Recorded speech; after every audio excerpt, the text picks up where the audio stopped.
이 자리에 나와 예배하는 우리 모든 성도님 한 분 한 분이 교회 공동체 안에서 예수 그리스도 안에서 날마다 힘을 얻고 위로받고 주님과 함께 동행하는 가운데 열매를 많이 맺으시길 주님의 이름으로 축원합니다.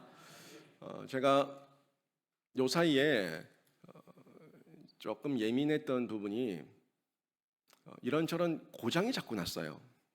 지금 제 몸도 고장이 났지만 교회의 물건들이 자꾸 고장이 났어요. 왜 그럴까? 제가 또 목사니까 또 영적으로 한번 또 생각을 해봤죠. 또 욥기 읽으면서 저의 이 감기 걸린 것이 또 죄를 지어서 감기 걸렸다 이렇게 생각하시는 분 없겠죠? 그 인과응보, 권선징악 잘못된 논리인데 뭐 다 틀린 건 아니지만 너무 반쪽만 보니까 한쪽으로 편향되게 보면 다 틀렸다는 부분이에요. 엉뚱한 해석을 놓을 수가 있다는 거죠. 제가 감기 걸린 거는 그냥 우리 집에 바이러스가 들어와서 그런 거예요. 희준이가 바이러스 걸리고 저희 아내가 또 옮고 마지막에 저한테 이렇게 이 바이러스 집단이 생겨가지고 제가 감기 걸린 거고, 이거를 뭐 영적으로 해석할 필요는 없을 것 같고, 우리 교회에서는 이게 자꾸 반복되다 보니까 제가 조금 영적으로 생각을 했어요. 장로님한테도, 우리 강재훈 장로님한테도 참 희한하네요. 내가 이런 말을 몇 번을 했는데 어떤 일이 있었냐면요. 보일러가 고장이 나는데 하나가 고치고 나면 또 그 다음 게 고장이 나요. 또 하나를 고쳐놓고 새 거로 바꾸고 나면 또 다음 게 고장이 나요. 아니 연속으로 세 대가 고장이 날 수가 있습니까? 기가 찬 거예요. 보일러가 좀 비싸요. 요즘은 다 새 거로 바꿔야 된다고요. 그러니까 보일러를 세 대를 연속으로 바꾸니까 뭔 이런 일이 있노? 이런 마음이 드는 거예요.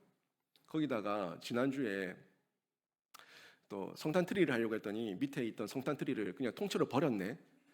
그래가지고 또 이게 확 또 올라오더라고. 그건 또 왜 버려? 그래서 이 게이지가 확 올라와 있는데 주일에 왔더니 멀쩡한 방송 장비가 또 고장이 났다는 거예요. 그것도 지하와 본당이 같이, 지하도 나가고 위에도 나가고 둘 다 나간 거예요. 무슨 이런 일이 다 있냐. 지난주에 실시간 방송이 안 됐잖아요. 그리고 결국에는 그 요 앞에서 카메라 찍고 막 하다가 난리 법석을 치다가 결국에는 못 하고 그래서 영상도 못 올라가고 그랬단 말이에요. 무슨 이런 일이 다 있냐 이런 마음을 가져서 아무튼 방송 장비를 수리를 하긴 했는데, 우리 유기영 장로님이 막 머리를 쓰고 뭐가 고장인지 원인을 찾기 위해서 막 애를 쓰다가 아무튼 한 개 요것이 쉽다 해서 요거를 20몇만 원 주고 이 하드웨어를 샀어요. 사서 바꿔 끼우니까 이제 돼요. 그래서 이건가 보다 하고 다시 원복을 했어. 처음에 있던 걸 다시 꽂았어. 기존에 있던 거. 그래도 돼. 그러니까 원인이 뭔지 몰라. 그냥 안 된 거예요. 원인을 모르겠어요. 사긴 샀는데 일단은 뭐 스페어를 하나 가지고 있으면 되죠. 그리고 나서 지하도 주일은 안 되는데 또 하니까 돼. 기가 차지 않습니까? 오늘 오전에 저기 성탄트리를 줄을 쫙 내렸는데 불이 다 들어왔어. 근데 밤에 타이머가 딱 켜지니까 두 줄이 나가버렸어. 기가 차지 않아요? 여러분, 저번에 김성욱 대표가 와가지고 노트북 세대가 연속으로 고장이 나서 이 얘기 들으셨죠 그때? 저는 이 어떤 영적 도회, 지역의 영 이런 거 신학적으로 저는 인정하지 않습니다. 인정하지 않는데, 제가 인정하는 부분은 사단은 이런 물건에 들어가서 역사하지 않습니다. 사단은 영적인 존재이기 때문에 영에 들어가서 역사한다고요. 영이 누구예요? 우리 인간이라고. 우리 인간에게 들어가서 역사해요. 근데 이 인간에게서 예수께서 명령해서 이 악령이 나가면은 이 악령이 다른 연약한 영에게 들어가든지 아니면 다른 어떤 짐승이든 물질에게 들어가면은 폭발해요. 파괴된다고. 그게 어떤 한 예냐면요. 마가복음 5장과 누가복음 8장에 거라사 광인 이야기 아시죠? 군대 귀신 들린 자들. 그 군대 귀신 들렸던 그 거라사 광인이 미친 이 광인이었는데 예수님을 만나서 예수님이 거기서 나와라. 그러니까 이 군대 귀신이 예수님께 뭘 요구해요? 저 돼지떼에 들어가게 해주세요. 그 돼지떼는 인격체가 아니기 때문에 들어가면 폭파시킨다고요. 폭파시키는 거예요. 인격체가 아니기 인격체에 사탄은 인격체에 들어가서 역사해요. 물건이나 짐승에게 들어가면 폭파시킨다고요. 파괴시킨다고. 그러니까 군대 귀신이 돼지떼에 들어가니까 그 돼지떼가 어떻게 됐습니까? 비탈을 달려서 다 낭떠러지로 다 떨어져 죽었어요. 그게 귀신이 하는 일입니다. 근데 제가 이걸 영적으로 고민하다가 요즘 우리 교회 영적 분위기가 되게 좋거든요. 영적 분위기가 되게 좋고 회개의 영이 임하고 성령의 영이 임하고 이 말씀의 간증과 감사의 고백들이 막 영이 임하니까 특별히 그렇게 막 영이 임할 때 그때부터 발동이 살살 걸더니 자꾸 보일러에 들어가고 컴퓨터에 들어가고 음향 장비, 방송 장비에 전 그렇게 한번 해석을 해봤어요. 그러니까 우리 성도들이 살아나는 거지. 성도들은 살아나는데 성도들 안에서 떠났던 그 악령들과 더러운 것들이 이런 교회에 들어가서 물건을 가지고 장난치나 또 이 목사가 이 재정 때문에 아까워하고 이 안타까워하는 걸 아니까 목사를 흔들어 놓으려고? 제가 가만히 고민하다가 우리 성도 살리고 그 물건에 들어가면 백날 천날 다 들어가라 그랬어요. 차라리 우리 성도 한 명 살리고 PC에 들어가고 보일러에 들어가고 그래서 그 물건이 폭발한다면 차라리 낫다. 한 영혼 살렸으니까 그런 마음이 들더라고요. 그러면서 그냥 피식 웃었지. 한번 까불어 쳐봐라. 내가 무조건 다 바꿔줄게. 어디까지 해보자. 그런 마음이 들었어요. 긍정적으로 얘기한 거예요. 긍정적으로. 아무튼 우리 성도들 가운데에서 이 좋은 믿음의 신앙의 성장과 성숙이 일어나고 있는 좋은 모습들인데 여러분 기도를 빡시게 하셔서 아예 우리 교회에서 얼씬도 하지 못하도록 저 멀리 다 떠나가도록 한 길로 왔다가 7길로 도망가도록 여러분 우리가 기도를 하셔서 아무튼 우리 성도도 살고 교회 기물도 보존하고 아무튼 그런 좋은 은혜가 우리 안에 있으면 좋겠어요. 마가복음 8장에 보면은 예수님이 소경을 고치시는 내용이 나와요. 그 장면이 나오는데 이때 이 소경 고칠 때는 한 번에 안 고쳐주셨어요. 이상하게 한 번에 안 고쳐주시고 예수님이 점진적으로 고치셨어요. 그 내용을 여러분 기억하실 겁니다. 중간 단계를 거쳐서 고치신 적이 있는데 절반만 고치신 다음에 이 소경에게 물어요. 뭐가 보이냐라고 물었더니 이 소경이 하는 말이 나무 같은 것들이 걸어다니는 것이 보입니다라고 대답했어요. 그리고 나서 예수님께서 다시 고쳐주셨죠. 고치긴 고쳤는데 뭔가 아무튼 형체가 보이긴 보여. 나무 같은 것들이 걸어다닙니다. 사람이 걸어다니는데 나무 같은 것들이 걸어다닙니다. 뭔가 보이긴 보여. 완전히 고쳐지지 않은 상태, 약간 중간 단계의 고침을 받은 거였습니다. 그리고 나서 예수님이 다시 한번 만져주시면서 그에게 안수하시니까 그제서야 이 소경이 모든 만물을 다시 볼 수 있게 됐습니다. 왜 그랬을까요? 제가 이 부분을 생각을 하는데 왜 예수님은 한 번에 고쳐주실 수 있는 분인데 한 번에 안 고치시고 점진적으로 단계를 거쳐서 고치셨을까라는 궁금증, 호기심을 가져봤습니다. 예수님이 능력이 없어서가 아니에요.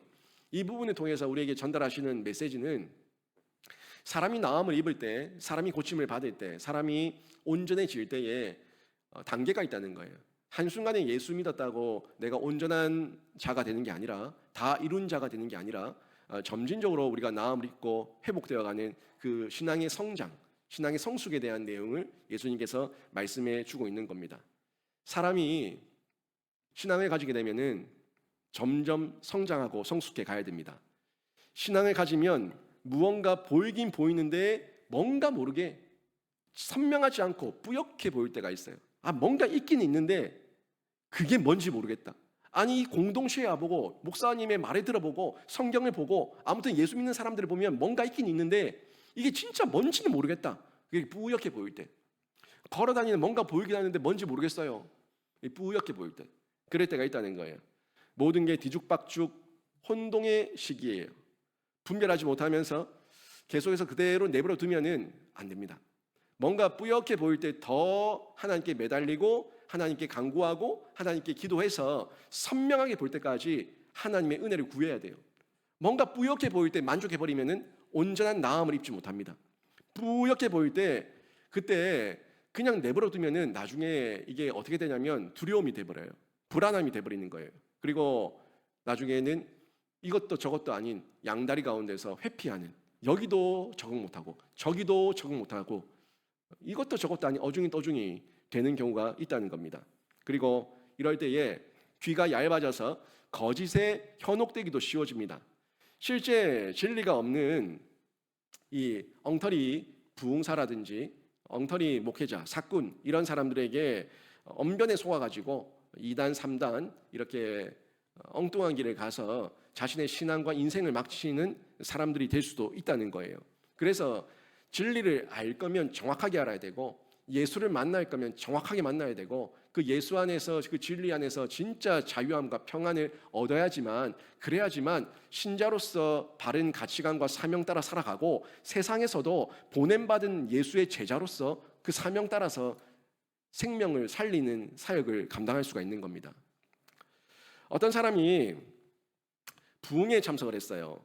부흥회에 참석했는데 너무 은혜를 많이 받아가지고 지갑에 있던 돈을 다 헌금해 버렸습니다.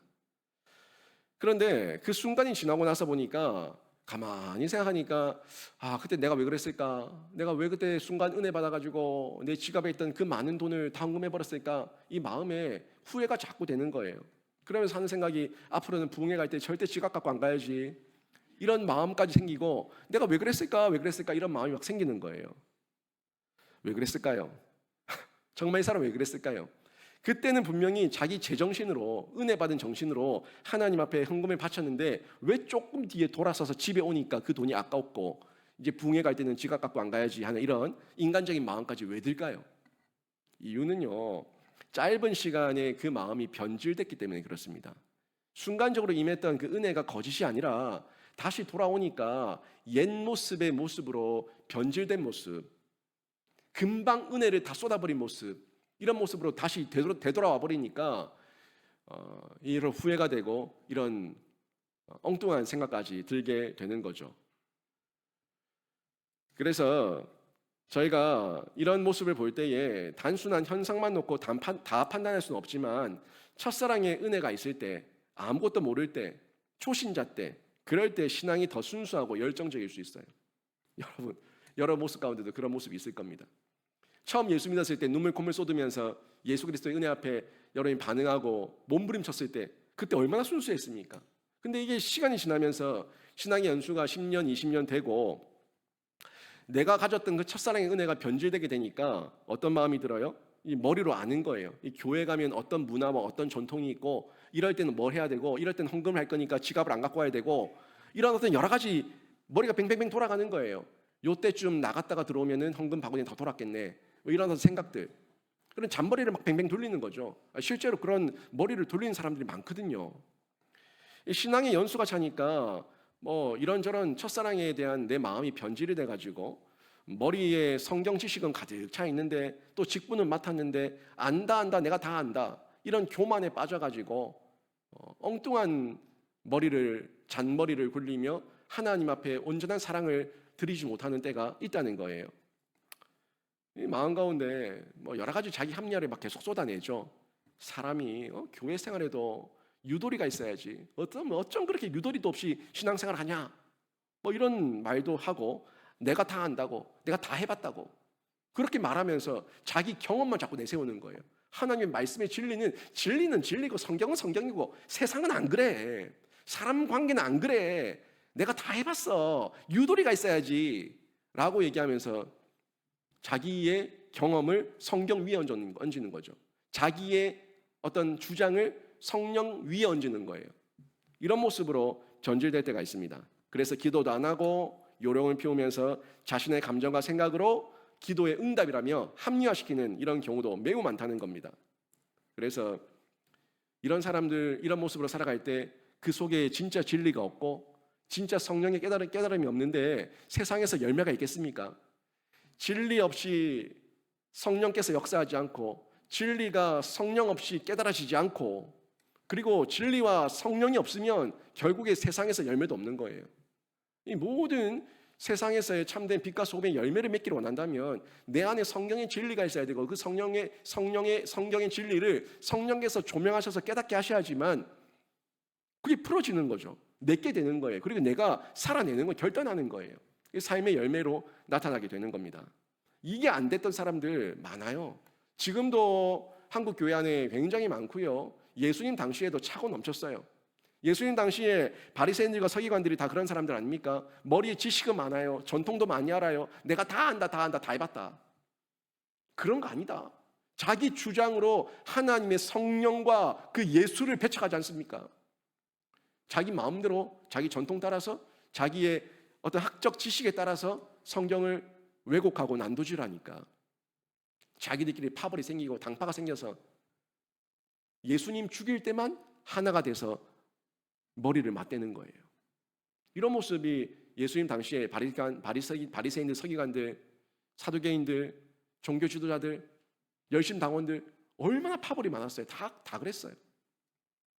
그 중에 바리새인이었던 바울, 처음에 사울이었죠. 사울이었던 바울도 마찬가지 아닙니까? 바울도 굉장한 지식을 가지고 있는 사람이에요. 하지만 그 지식을 자기 감정에 따라서 자기 체험에 따라서 해석을 하니까 처음에는 예수 믿는 자들을 핍박하는 자로 죄인 중에 괴수로 살았던 거죠.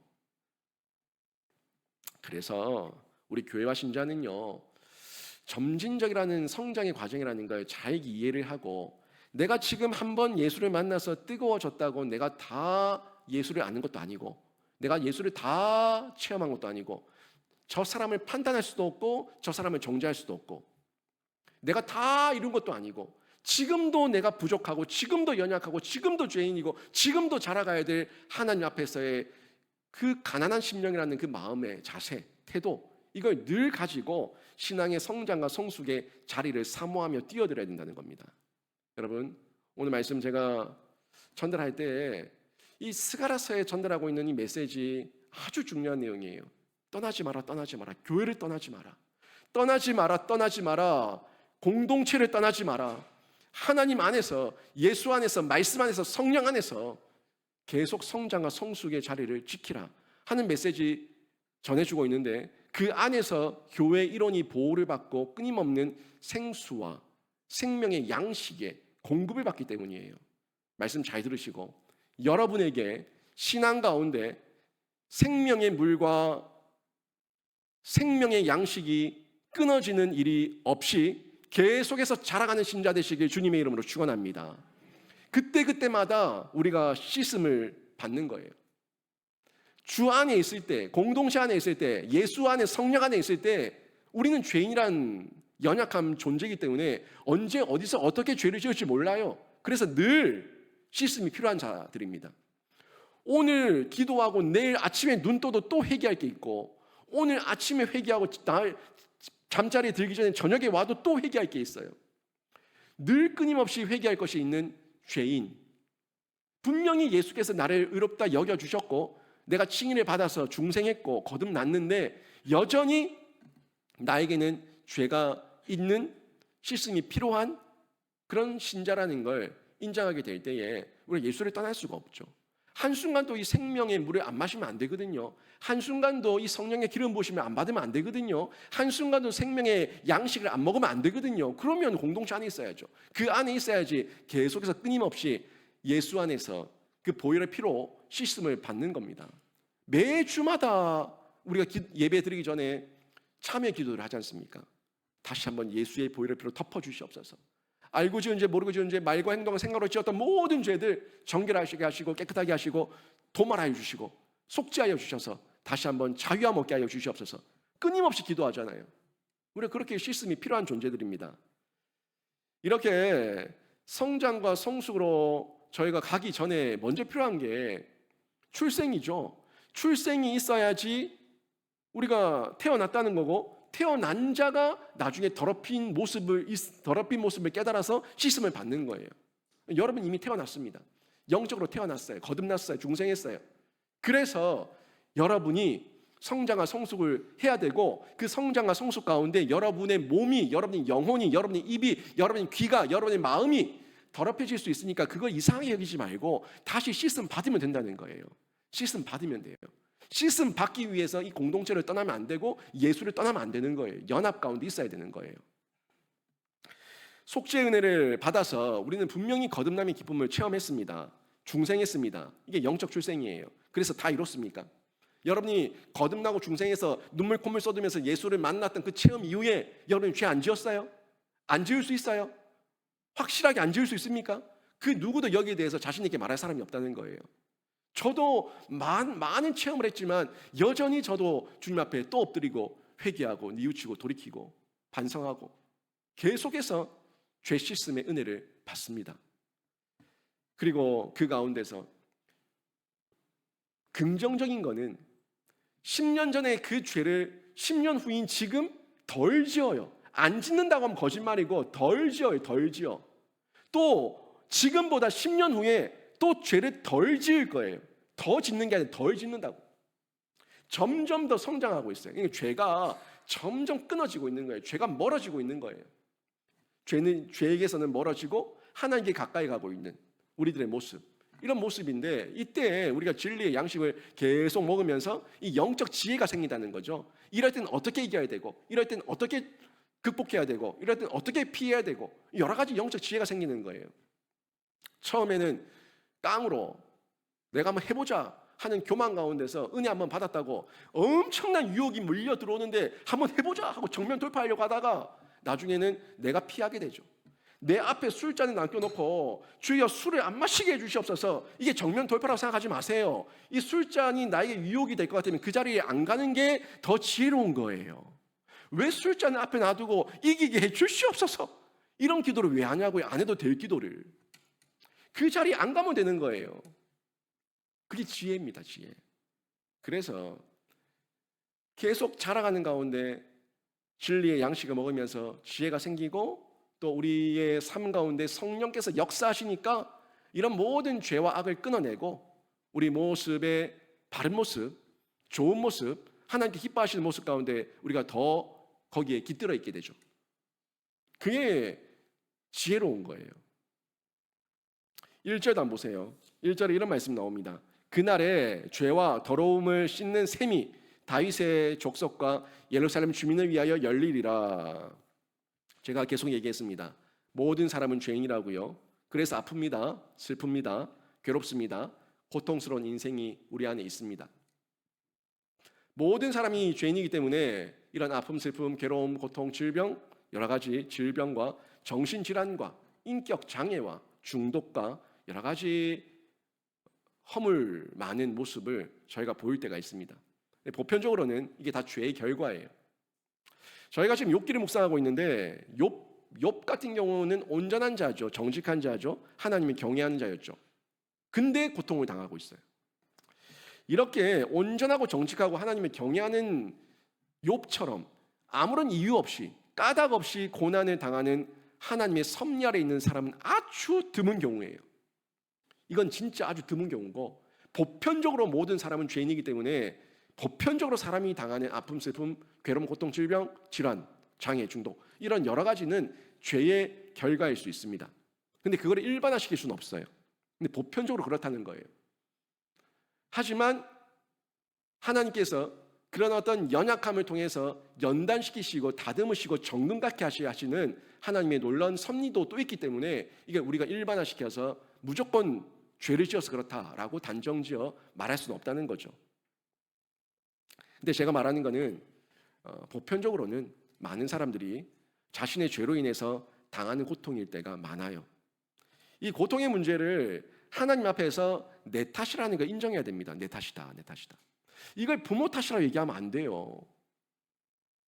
자기가 지금 어려움 가운데 있는 걸 다 부모 탓으로 얘기하는 아이들 있죠. 그러면 처음부터 이건희 회장 아들로 태어났어야지. 이건희 회장 딸로 태어났어야지. 아니, 그걸 누가 정합니까? 아무도 정할 수가 없어요. 그러면 이 숙명적인 부분에서 하나님의 섭리잖아요. 내가 개입할 수 없는 영역. 그거를 하나님의 섭리적인 그 숙명으로 받아들이는 거죠. 인간의 숙명이 아니라 하나님께서 나에게 지정하신 거예요. 지명하신 거예요. 이거를 인정하고 나서 하나님의 뜻을 묻는 게 인간적 숙명을 능가하는 하나님 앞에서의 섭리를 인정하는 놀라운 반응이에요. 근데 사람들은 하나님의 섭리는 없어져 버리고 그냥 인간적인 탄식과 한탄과 저주만 남아있는 숙명론으로 빠져버린다는 거죠. 그리고 남 탓하는 거예요. 부모 탓하는 거예요. 조상 탓하는 거예요. 옳지 않아요. 우리가 하나님 앞에서 내가 당하고 있는 여러 가지 고통의 문제는 내 탓이라는 걸 인정해야 돼요. 어릴 때 부모가 공부하라고 했는데 공부를 안 한 건 지 탓이지. 왜 그걸 엄마 아빠 닮아서 머리가 나빠서 그렇다고 얘기합니까? 지가 안 한 건 지가 안 한 거예요. 할 수 있는 기회가 너무나 많았는데. 그 부모에게 탓할 수 없어요. 지 탓입니다. 내 탓이에요. 자신의 탓을 인정하면서 자신의 죄를 발견하고 자신의 죄가 끊어지고 자신의 죄인됨을 고백하는 가운데 회개가 일어나고 돌이킴의 역사가 일어나지, 남 탓을 하면 전혀 변화는 일어나지 않습니다.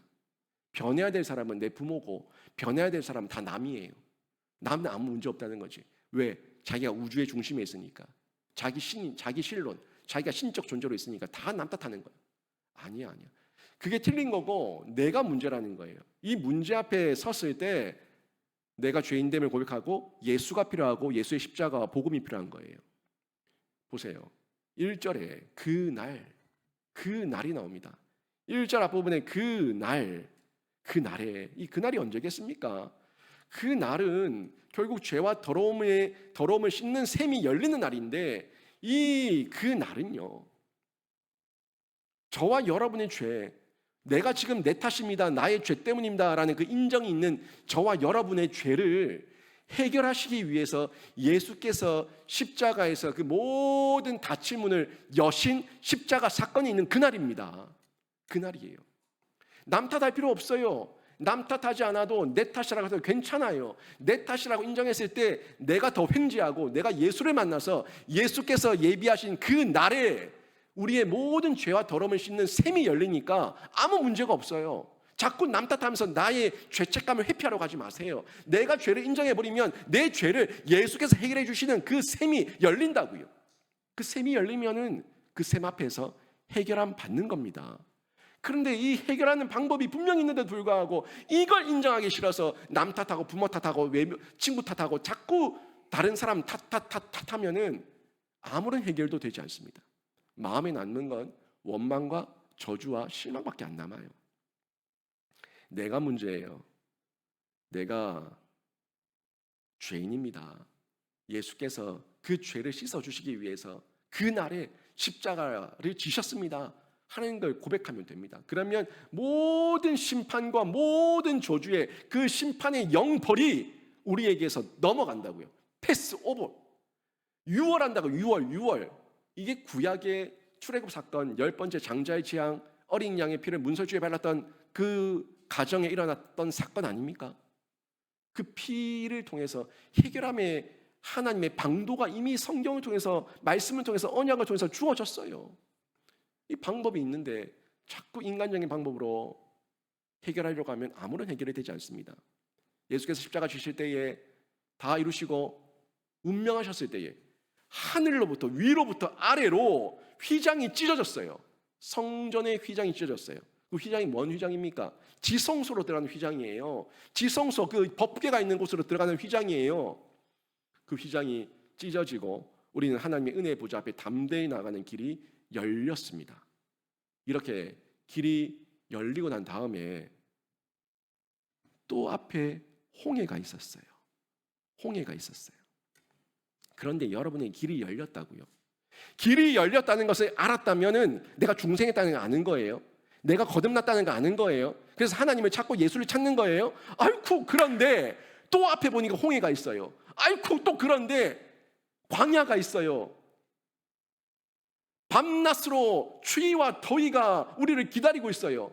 광야에 그 척박함이 있어요. 괜찮아요.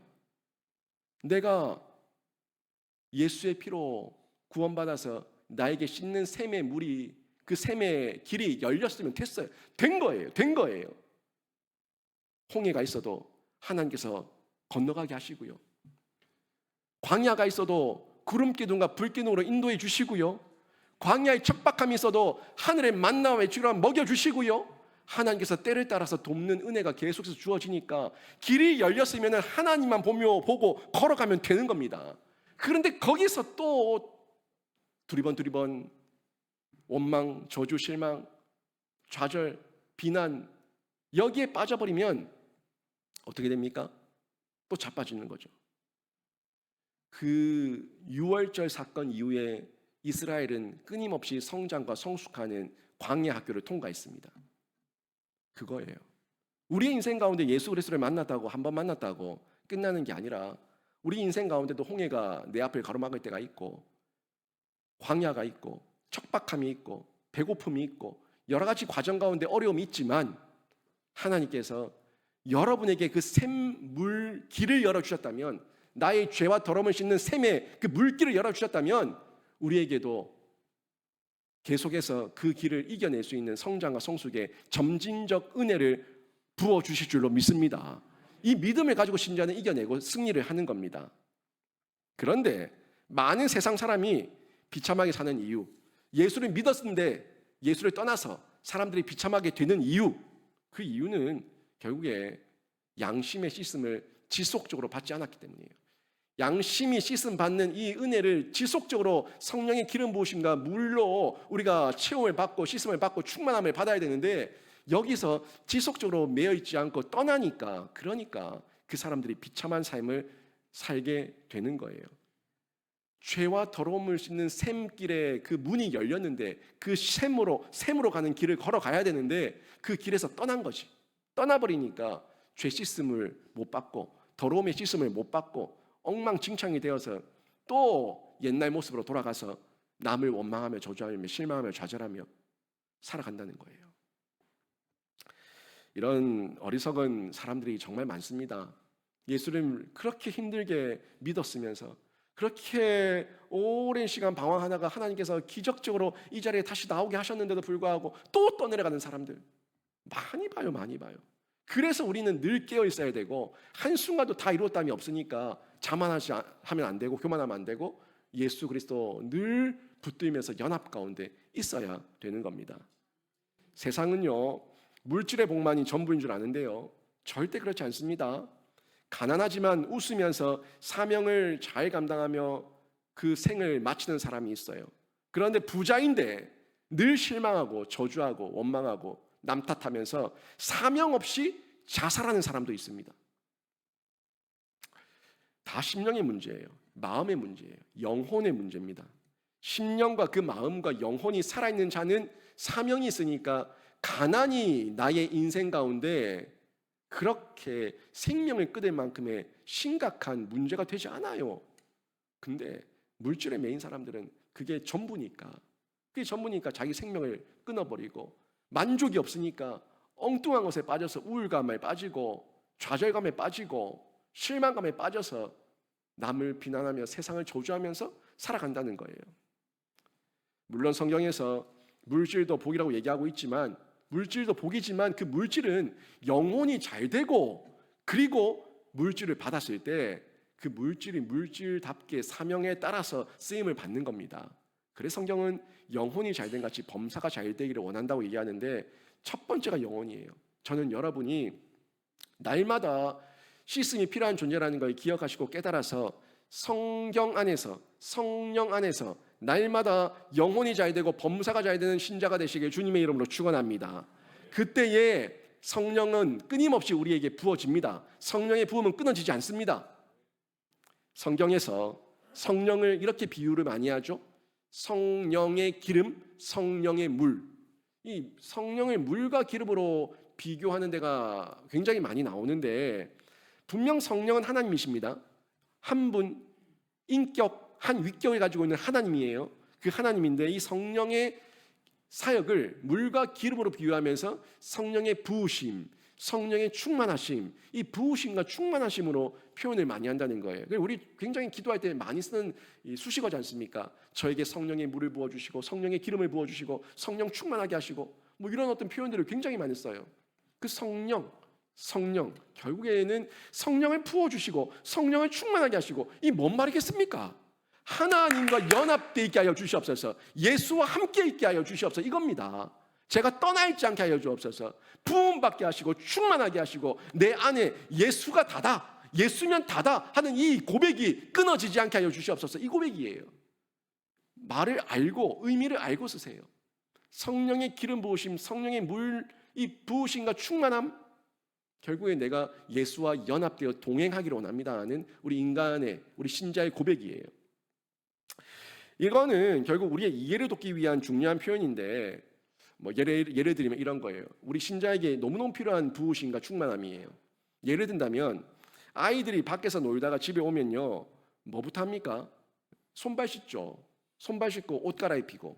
저도 저희 아이가 밖에 있다가 딱 들어오면은 절대 침대에 못 올라가게 합니다.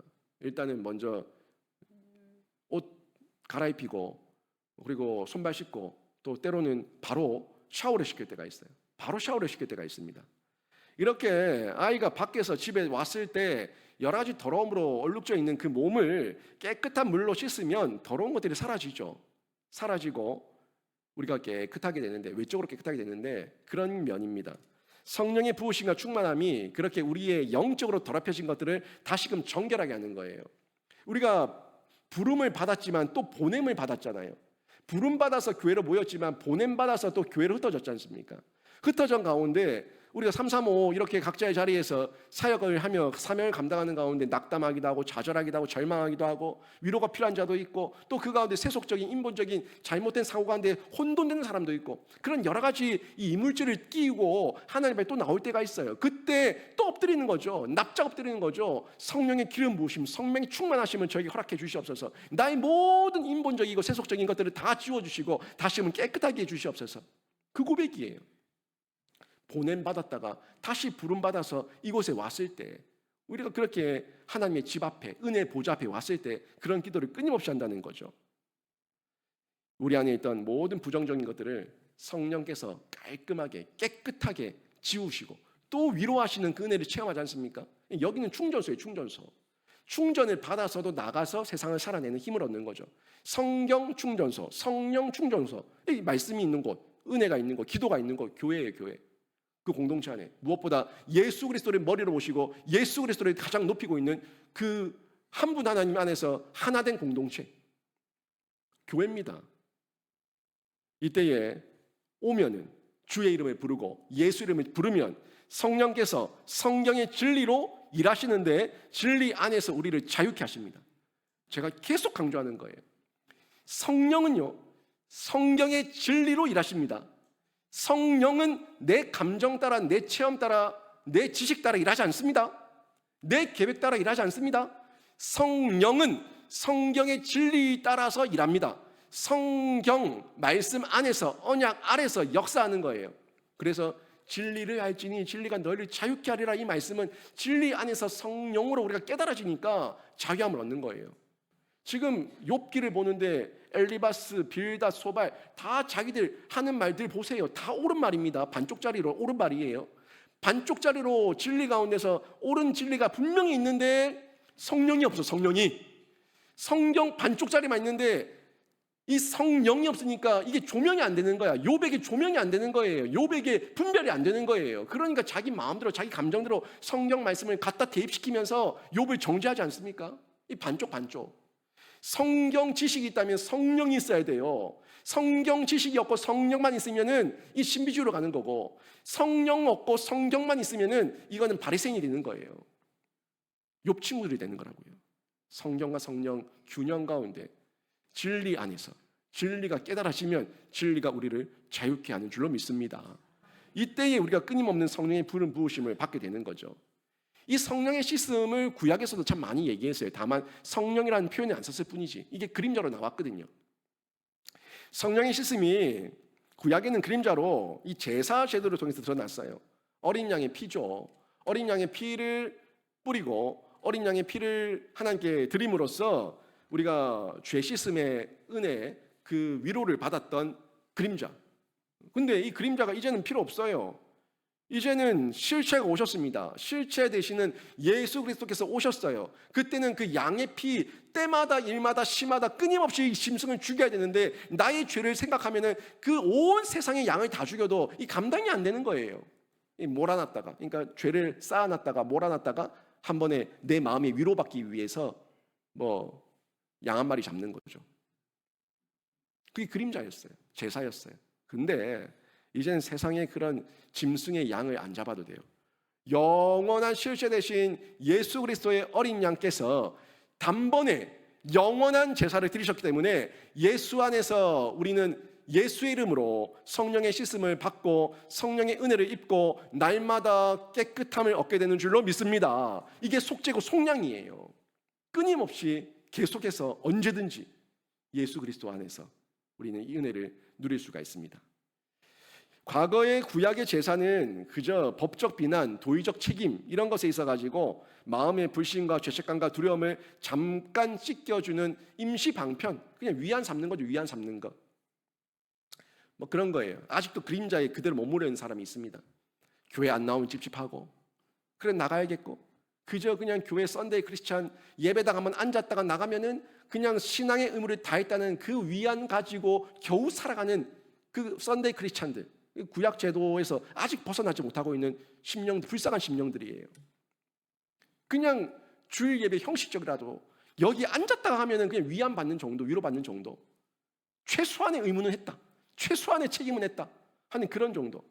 그런 사람이 세상에서 세상을 넉넉히 이기는 그런 그리스도인으로 살아갈 수 있겠습니까? 못 살아가요. 세상이 감당치 못할 그리스도인으로 살아갈 수 있겠습니까? 못 살아갑니다. 자기 생명도 겨우 헐떡거리며 살아가고 있는데 무슨 세상을 넉넉히 이겨요?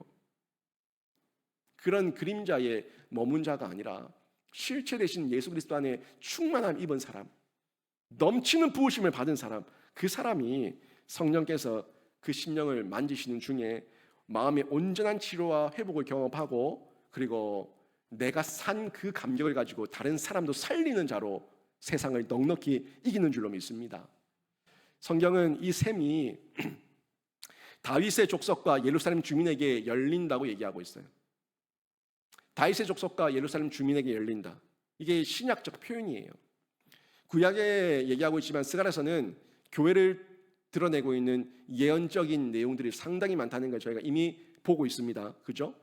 여기에 다윗의 족속과 예루살렘 주민도 마찬가지입니다. 이 표현은 신약교회의 왕같은 제사장이 된 교회 일원들을 얘기하고 있는 거예요. 그 셈 길이 열렸는데 다윗 족속, 예수 그리스도 안에서 우리가 연합되었으니까 우리가 예수의 혈통 가운데 그 물리적 외적 혈통이 아니라 예수의 보혈의 피로 하나 된 그 다윗의 족속 새 예루살렘 새 이스라엘이 되었어요. 그래서 왕같은 제사장이 되고 교회 일원이 되었습니다. 이 사람들에게 그 셈문, 셈길이 열렸다는 거예요. 근데 이 셈이요 어디 있겠습니까? 우리의 죄와 허물과 모든 더러움을 씻기는 이 셈이 어디 있겠습니까? 새 이스라엘, 새 예루살렘 성 안에 있는 거예요. 거룩한 성 안에 있는 거예요. 이 성 안에 우리가 문이 열렸으니까 이 성 안으로 들어가면은 우리가 거룩한 성의 보호를 받게 되는 겁니다. 거룩한 성의 보호를 받는다고요. 제가 스가랴서 말씀을 보면서 성 안에 있는 사람과 성 밖에 있는 사람, 장막에 있던 사람들의 그 차이가 어떤 점인지 얘기를 했어요. 그 성 밖에 장막에 있던 우리들에게도 그 은혜가 임했고 이제 우리가 그 하나님의 인도를 받아서 다시 새 예루살렘 성 안으로 들어가는 은혜, 이 감격스러운 은혜를 입게 된 거예요. 성 안으로 들어가면은 하나님 나라의 백성이 됩니다. 여러분 이게 얼마나 큰 은혜인 줄 아십니까? 국가의 테두리 안에 있다는 건 매우 중요합니다. 우리가 대한민국 영토 안에, 대한민국 국가 정부 아래 우리가 국가의 보호를 받고 있다는 건 굉장히 중요한 거예요.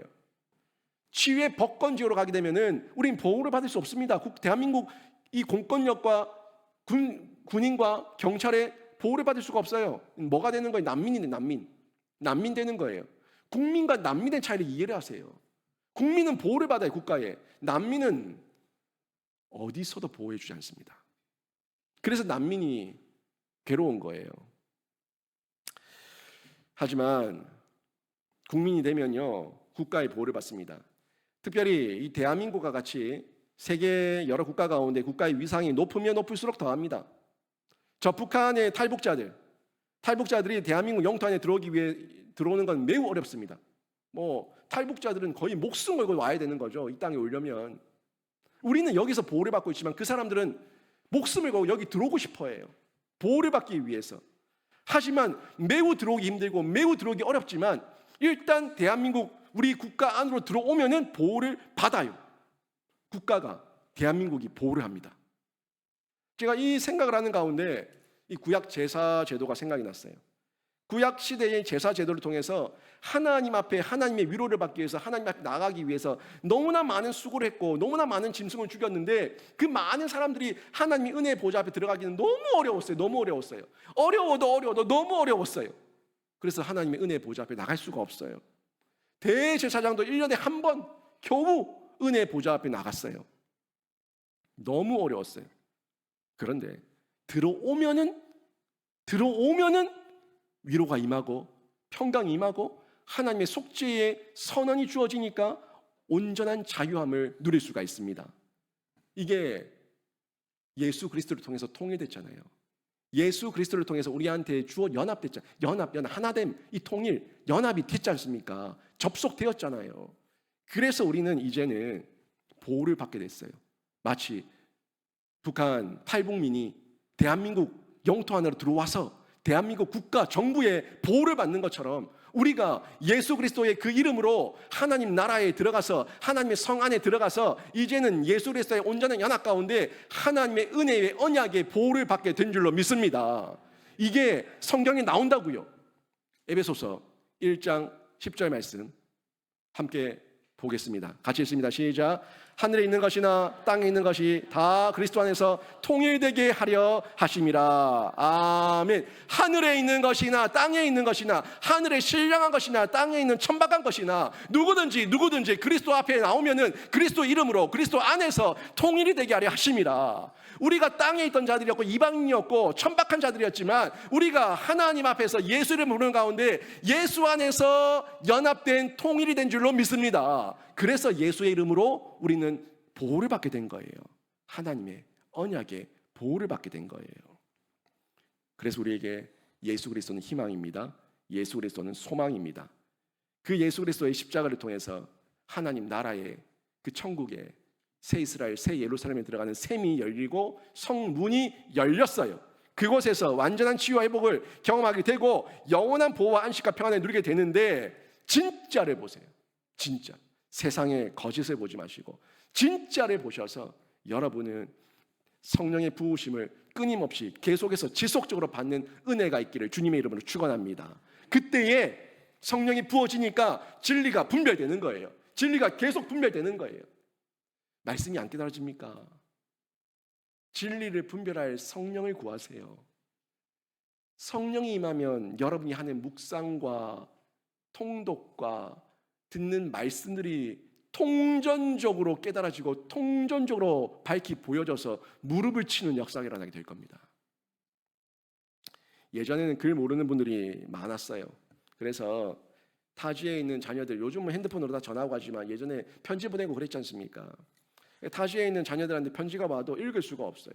그러니까 편지가 오면은 이 누구한테 왔냐, 지나가는 사람, 교라는 사람한테 불러가지고 한번 읽어봐라. 우리 애한테 온 것 같아. 읽어보라고. 그렇게 얘기를 했다고요. 옛날 과거의 어르신들. 그런데 이 읽어주는 사람이 혹시라도 엉터리로 읽어주면 어떡합니까? 이 뉘앙스가 분명히 이 아이는 기쁨의 표현으로 전달하고 있는데 이 읽어주는 사람이 지나가다 똥을 밟아가지고 기분이 나쁜데 잡혀서 편지를 읽어주게 됐어요. 읽어주기 싫은데 그러면 읽어줄 때 짜증 섞이게 읽어주면은 그 글이 뉘앙스가 짜증으로 전달되면 어떻게 되겠습니까? 문맥이 완전히 엉뚱한 데로 가는 거예요. 누가 어떤 진리를 어떤 분별력을 가지고 읽냐에 따라서 전달되는 전달 메시지는 완전히 다릅니다. 그러니까 읽어주는 사람이 엉터리로 잘못된 감정으로 읽어주면은 이거를 분별할 길이 없어요. 분별할 길이. 매우 위험하죠. 신자가 하나님의 글을 읽지 못하고 분별하지 못하면 이렇게 2단, 3단에게 넘어가는 거예요. 아니 내가 하나님 말씀을 읽었으면 나에게 내가 하나님 말씀을 분별해서 내가 깨달아야 되는데 이 말씀이 도대체가 무슨 말씀인지 내가 못 깨달으니까 지나가는 목사 붙들고 지나가는 장로 붙들고 지나가는 권사 붙들고 지나가는 집사 붙들고 한번 읽어봐라 뭐라고 적혀있노? 뭐라고 얘기하는데? 라고 얘기하는데 그 사람들이 얘기하는 잘못된 감정과 잘못된 표현을 듣게 되면은 이게 어떻게 되는 거예요? 분별하지 못하는 거예요. 하나님의 글을 나에게 쓰신 이 러브레터, 이 편지를 내가 받았다면 내가 읽어서 깨달아야 될 거 아닙니까? 이게 은혜예요. 이게 능력이에요. 지금 문제는요, 구약 이스라엘 백성들이 이런 치명적인 문제를 가지고 있었다는 거예요. 구약 이스라엘 백성들이 스스로 진리를 분별할 능력이 없었어요. 말씀은 들리긴 들리는데, 선언은 되고 있는데, 매번 낭독은 하고 있는데 도대체 저 말씀이 무슨 말인지 말씀을 깨닫지를 못하는 거예요. 그래서 어려운 일이 생길 때마다 선지자를 찾아가서 묻습니다. 선지자여, 이게 무슨 일입니까? 이게 무슨 사건입니까? 이게 어떤 의미입니까? 선지자에게 묻는 거예요. 근데 이 선지자들 중에는 참된 하나님의 종도 있었지만 자기 생각대로 떠들어대는 거짓 선지자도 있었다고요. 그렇다 보니까 백성들이 잘못된 길을 갈 수 있는 거죠. 거짓 선지자가 잘못 전달한다면 어떻게 될까요? 진리를 분별하지 못하고 온전히 바로 전달하지 못하고 엉뚱하게 해석해서 얘기한다면 결국 피해가 누구한테 가는 거예요? 백성들한테 가는 거예요. 2절 말씀 보세요. 만군의 여호와가 말하노라. 그날에 내가 우상의 이름을 이 땅에서 끊어서 기억도 되지 못하게 할 것이며 거짓 선지자와 더러운 귀신을 이 땅에서 떠나게 할 것이라. 결국에 이 우상을 분별할 수 있어야 되고 가짜를 분별할 수 있어야 돼요. 여러분, 제가 여러분에게 소개도 하고 알려도 주지만 여러분이 진리의 말씀으로 성령을 통해서 여러분이 분별할 수 있는 성장과 성숙의 자리까지 나가셔서 여러분도 누군가를 가르쳐 줄 수 있는 교사가 되기를 주님의 이름으로 축원합니다. 언제까지 누가 떠먹여 주는 것만 먹을 겁니까? 나도 가르쳐 봐야 될 거 아니에요. 그래서 이번에 1:1 양육은 전 정말 굉장한 우리 교회의 수확이고 엄청난 변화라고 봅니다. 가르치지 못하겠다는 사람이 절대 죽어도 못하겠다는 사람이 가르치는 가운데 자기가 변화된 놀라운 간증과 감사의 고백들이 터져 나오니까 이게 기적이라는 거예요. 가르쳐 보면 그 분별력의 은혜와 기쁨이 어떤 건지 느껴보면은 이 기쁨, 전하고 가르치는 기쁨의 맛을 아니까 더 많은 복음을 전하고자 하는 이 불일 듯 일어나는 영혼 구령의 열정이 있거든요. 그래서 가르쳐야 되는 거예요. 결국에 이걸 분별하지 못하면은 우상에 빠지는데, 신약 시대 우리 백성들이나 구약 시대 백성들이나 다 하나님을 떠나서 망하게 하는 건 우상입니다. 우상 그 자체는 아무것도 아니에요. 그냥 다 쓰레기고 다 무너질 거예요. 근데 그 우상에게 매여버리면 우리까지 같이 무너지니까 이게 문제라는 거죠. 우상은 아무것도 아닙니다.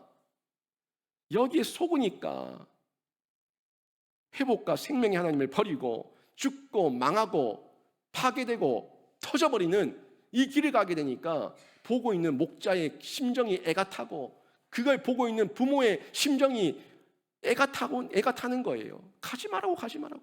그 길 아니라고 얘기하는데 우상에 속았는데 어떡해? 분별이 안 되는데 어떡해? 진리의 말씀이 귀에 안 들리는데 어떡해요? 애 타는 거죠. 지금도 세상 사람들은 죄악의 길을 걷고 있습니다. 심지어 성도도 자신의 욕심을 포기하지 못해서 세상 정욕을 따라 살고 있습니다. 그저 세상의 미혹 가운데 넘어지는 거예요. 정욕을 따라 살면서 허랑방탕하게 죄를 짓는 거예요. 첫사랑의 기쁨을 보존하지 못하는 거예요. 이유는요, 성 안으로 들어가는 그 길이 열렸는데 그 길을 따라가지 않고 벗어나서 성령의 기름 부으심이 있는 샘물의 공급이 끊어지니까 이제는 더 이상 내 안에 부으심이 없으니까, 충만함이 없으니까 떠내려가는 거예요. 그래서요, 우리는 지금 흔들리더라도 성 안에 머물러 있어야 돼요. 성 안에 있다는 것은 예수 그리스도 안에 있으라는 얘기입니다. 이 성은 영원한 우리의 산성 대신 예수 그리스도 안인데, 여러분 여러 가지 마음의 미혹과 유혹이 일어나서 여러분 마음을 혼돈하게 한다고 할지라도, 흔들릴지라도 예수 안에서, 공동체 안에서 흔들리세요. 그래야지 잡아줄 사람이 있어요. 그 길을 떠나버리면은, 공동체를 벗어나버리면은 감당이 안 됩니다. 어디까지 떠내려갈지 몰라요. 예수 안에 있을 때 성령의 기름 부으심이 지속해서 이어지고 성경 말씀인 진리의 양식이 어떻든 계속 귓가에 쟁쟁거리며 들려지니까 그때 성경이 강해되는 중에, 성경을 묵상하는 중에, 성경을 통독하는 중에 성령께서 우리에게 역사하셔서 우리의 인생을 변화시키게 되는 겁니다. 그리고 우리 안에 있었던 여러 가지 죄와 허물과 우상들이 끊어지는 역사가 일어나게 되는 거예요. 여기에다가 충격적인 말씀이 3절에 또 얹어 나오는데 보세요. 사람이 아직도 예언할 것 같으면 그 낳은 부모가 그에게 이르기를 내가 여호와 이름을 빙자하여 거짓말을 하니 살지 못하리라 하고, 낳은 부모가 그가 예언할 때에 칼로 그를 찌르리라. 굉장히 무서운 말씀이죠. 자녀가 하나님의 이름을 빙자해서 거짓 예언을 할 때에 부모가 그걸 분별하고 나서 네가 거짓말을 하고 하나님의 이름을 빙자하고 우상을 숭배하니까 안 된다 안 된다 그러고 그를 칼로 찔러 죽였다고 얘기하고 있는 겁니다. 여러분, 부모가 자녀를 죽였대요. 이거 문자적으로 이해하지 마세요. 문자적으로 이해하면 안 되고요. 세대주의가 되고, 이거는 비유적 표현이에요. 비유적 표현인데 무슨 말이냐면 부모가 교회예요. 부모가 교회고 자녀는 성도입니다. 결국 성도가 죄악길에서 성경 말씀을 왜곡해서 엉뚱한 진리, 거짓 진리를 선언할 때에 교회가 그 성도를 질서 있게 다스린다는 거예요. 출교시키든 권징을 하든 교회가 징계한다는 겁니다. 그래서 교회가 엉터리 신앙을 원천적으로 용납하지 않는다. 그 교회는, 신학교회는 예수 그리스도를 머리로 모시고 있으니까 예수 그리스도의 질서 아래서, 교회의 질서 아래서 성도가 있을 때에 바로 배움을 받고 또 권징을 받아서 바른 길로 돌아올 수가 있다는 거죠. 이 중요한 내용이에요. 그래서 개혁교회가 얘기하는 3대 모토가 있습니다. 개혁교회는 항상 이걸 부르짖어요. 하나님 중심, 성경 중심, 교회 중심, 항상 부르짖습니다. 하나님 중심, 성경 중심, 교회 중심. 하나님을 떠나서 얘기할 수 없고, 성경을 떠나서 얘기할 수 없고, 교회를 떠나서 얘기할 수 없고, 여기 있으라는 거예요. 하나님 안에, 성경 안에, 교회 안에 있을 때에, 그때 조금 흔들리더라도, 미혹을 받더라도 거기에 동력자들이 있으니까 바로 잡아주고 바로 세워주고, 또 목회자가 있으니까 바로 알려줘서 바른 길로 그 샘물 곁으로 다시 돌아올 수 있도록 안내해 준다는 거예요. 가이드를 해준다는 겁니다. 여러분, 우리의 영원한 반석과 산성이 되신 예수 그리스도께 연합되어서 예수 그리스도를 머리로 한 교회 공동체 안에 끝까지 머물러 계십시오. 순간순간 신앙의 여정 가운데 갈등도 있고 감정도 흔들릴 때가 있고 여러 모양으로 인간관계 속에서 어려움을 당할 때가 있을 수 있습니다. 죄인들이 모여서 그래요. 그래도 사람은 연약하니까 그럴 수 있지만 예수님은 변함이 없습니다. 예수 바라보시고 예수 그리스도께 연합되셔서 그 교회 안에 머물러 계시기를 바랍니다. 이곳에서 끊임없이 또 성경과 성령의 공급을 받으면 회복되십니다. 또 날마다 성장과 성숙의 기쁨으로 지금 잠깐의 흔들림을 딛고 일어나서 더 도약하게 될 줄로 믿습니다. 그리고 결국에는 풍성한 성령의 열매를 맺게 되는 교회의 일원이 되는데, 우리 영신의 가족들 모두가 어떤 순간에도 예수 그리스도의 연합에서 끊어지지 마시고 교회 안에 머무셔서 성령의 열매를 많이 맺는, 하나님께 칭찬받는 신자까지 되시길 주님의 이름으로 축원합니다. 아멘.